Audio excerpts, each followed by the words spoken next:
Hey guys, once upon a techie here. Here is my review of the OnePlus first fitness band, the OnePlus band. So I've been using it for the past 9 to 10 days now. So I have a pretty good idea about the pros and cons of it. I'm also going to post a video comparing the OnePlus band with the Xiaomi's Mi Band 5, which is priced similarly at 2500 Indian rupees.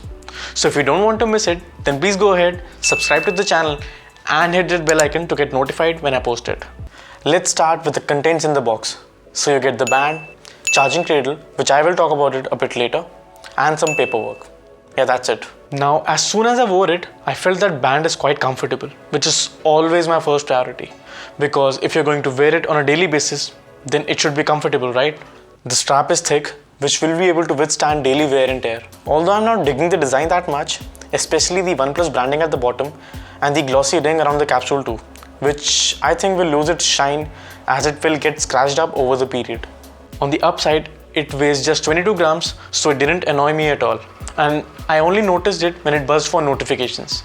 It comes in 3 color variations and all of them are dual toned. So this one, as you can see, is in black and grey, and the second one is in navy blue in light and dark shades. And the third one is in a funky orange and grey, if you're into that. The band has a 1.1-inch AMOLED touch display which looks sharp with adjustable brightness, and it can be easily used in direct sunlight, so no issues there. To add on, there is no physical or capacitive button. It's all touch based. So swipe right to go back or long press the screen to go back to the home screen. It is packed with features like continuous heart rate tracking, sleep tracking, and there's also a blood oxygen saturation sensor. If you don't know what it is, then in layman terms, it calculates the oxygen level in your blood. But I'm going to say if you have a medical condition which requires you to keep track of it, then don't rely on this band because it is not a medically approved device.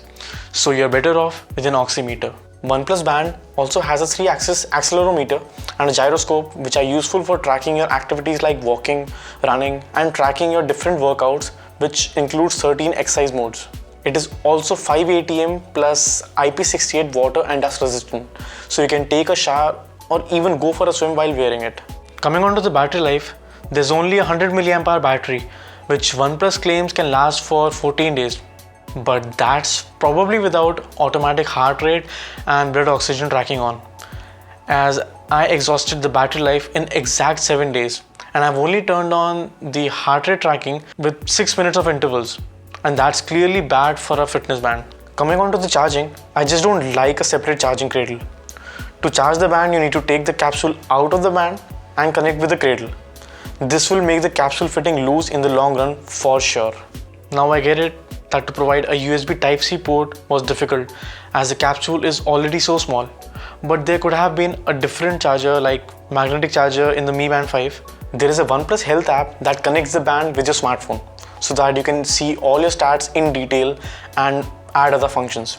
Currently, it is only available on Android Play Store and there is no app to connect with an iPhone, which OnePlus says that they are currently working on it and will be out soon, but let's see.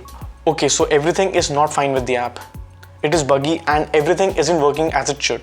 So for example, the SpO2 reading isn't available if you're looking at a single day reading, but you can view it in weekly option, which is odd. And if I don't keep the app in the recent tab, then it gets disconnected after a couple of hours for some reason, and I've given the app permission to run in the background. Coming on to the tracking, heart rate and step count are on point, but sleep tracking is quite finicky.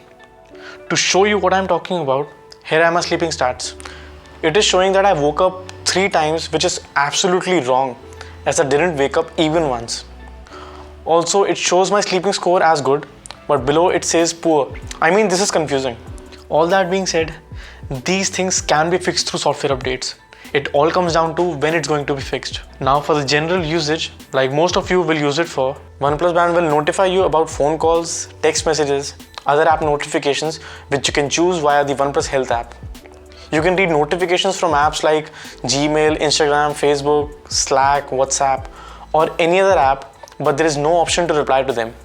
You can also control your music through the band, set a timer, set an alarm, take photos through your smartphone's camera, and even find your phone, which will make your phone ring if it's connected.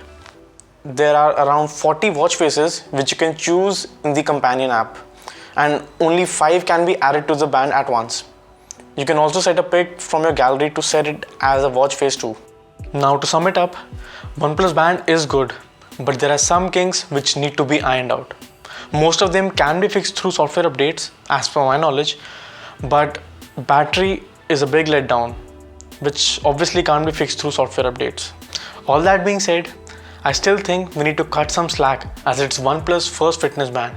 And we needed it because currently Xiaomi is dominating the budget-friendly fitness band segment with its Mi Band range.